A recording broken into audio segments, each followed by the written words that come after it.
Сәлем қыздар, мен бүгін сіздермен осындай өте керемет түскі астың рецептісімен бөлісетін боламын. Мен бірге жасап көріңіздер, өте керемет дәмді болып шығады. Ең алдымен пиязымызды осылай турап аламыз.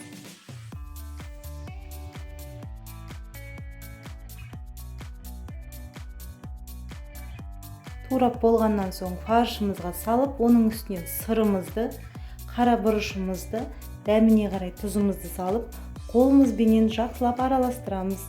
Одан соң үстіне бір жұмыртқамызды салып, барлығын араластырып аламыз. Келесі біз картошкамызға майымызды салып, барлығын езіп аламыз. Оның үстіне дәміне қарай тұзымызды және жұмыртқамызды салып, араластырып аламыз.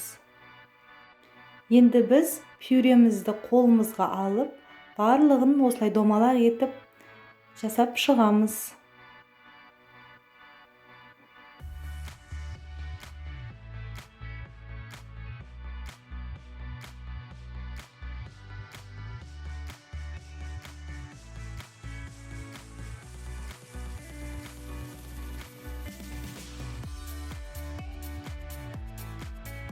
Енді осылай стаканымыздың көмегімен пюрелеріміздің үстін осылай басып, формасын келтіріп аламыз.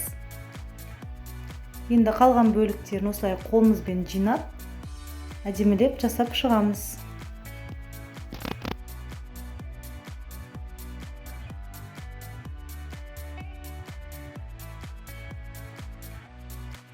Енді оның үстінен фаршымызды осылай қолымызбен домалақтап, пюрелеріміздің үстіне орналастырып шығамыз.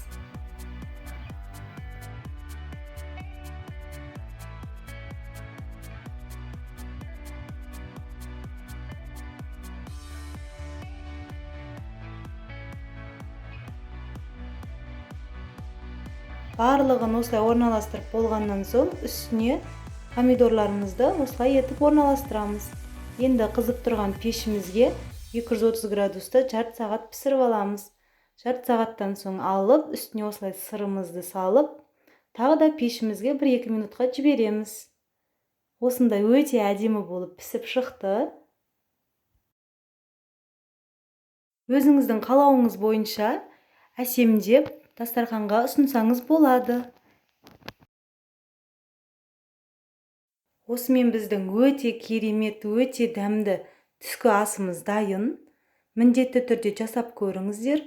Өте жұмсақ болып шығады және дәмі де өте ерекше.